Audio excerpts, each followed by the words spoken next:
বিষয় যেটা সেটা হচ্ছে আপনারা জানেন যে এই গুম খুনে অভিযুক্তরা 5ই আগস্টের পরবর্তী সময়ে ক্যান্টনমেন্টে আশ্রয় নিয়েছে এবং ক্যান্টনমেন্টের সহায়তায় তাদেরকে বিভিন্ন দেশে সেফ এক্সিট দেওয়া হয়েছে এবং সর্বোপরি বাংলাদেশের বিভিন্ন এজেন্সি ডিজিএফআই, এনএসআই, সিটিডিসি সহ এমন কোন সংস্থা নাই যারা এই গুম এবং খুনের সাথে জড়িত নয়।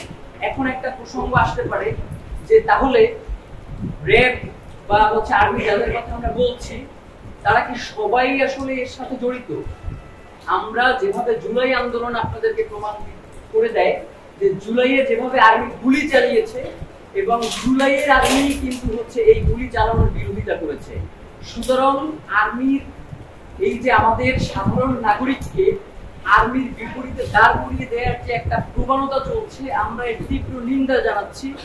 আমরা তো মনে করি যে শুধুমাত্র এই গুটি কয়েকজন আর্মি সেনা অফিসারের জন্য বাংলাদেশের দেশপ্রেমিক সেনাবাহিনীকে যারা বিতর্কের মুখোমুখি দাঁড় করাচ্ছেন, আমাদের কাছে মনে হয় যে তাদেরকেও বিচারের মুখোমুখি করা দরকার।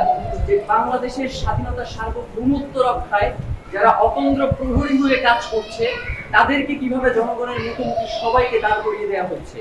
প্রিয় বন্ধুগণ, আজকে মূলত আমরা যে ব্যাপারটাকে বেশি ফোকাস করতে চাই সেটা হচ্ছে এই যে গুম খুন এবং হত্যা হয়েছে, আসলে এইটাকে আরো লম্বা সময় ধরে চলবে নাকি এটা এখনই স্টপ হওয়া উচিত, এইটা আমরা আপনাদের মাধ্যমে জানতে চাই।